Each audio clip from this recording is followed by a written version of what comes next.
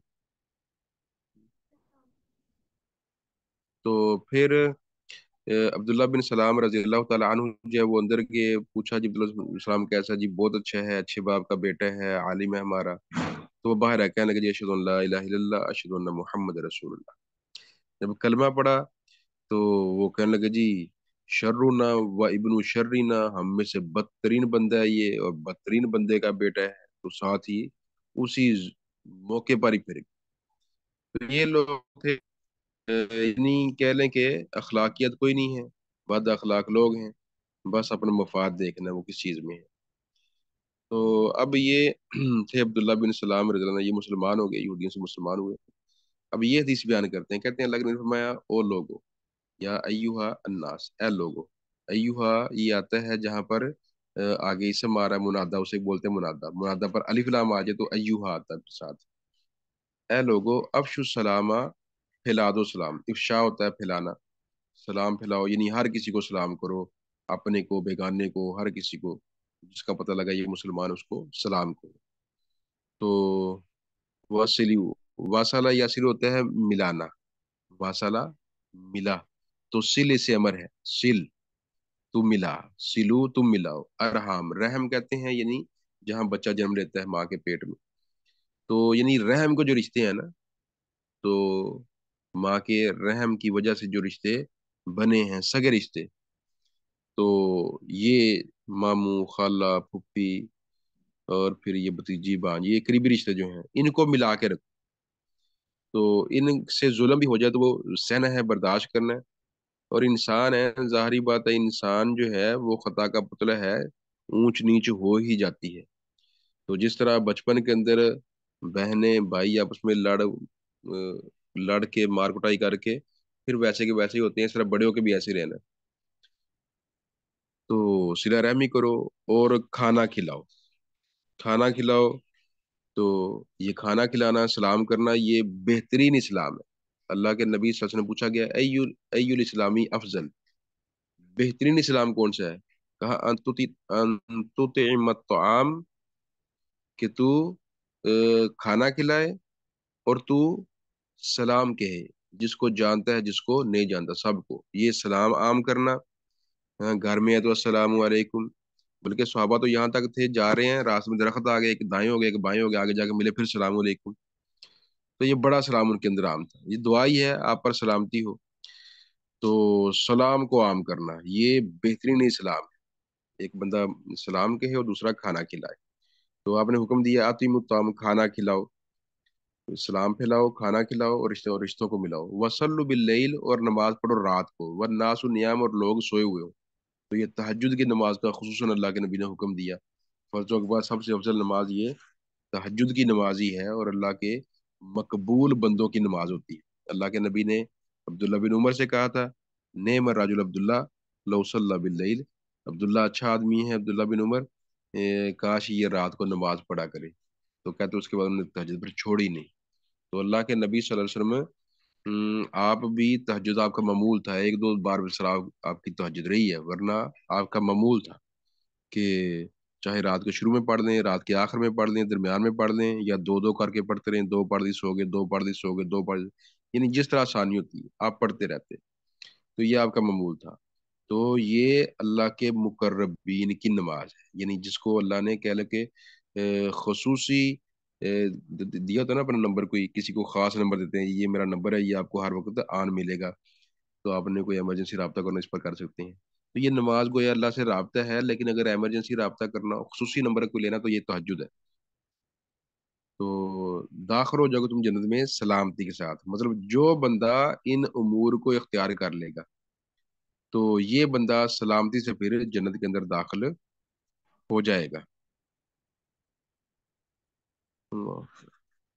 تو امور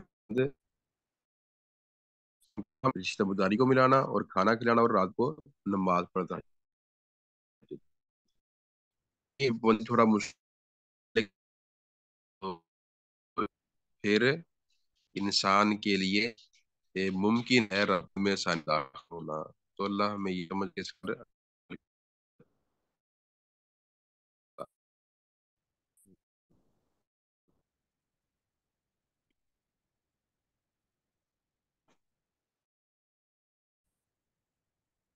ان کے متعلق کوئی سوال؟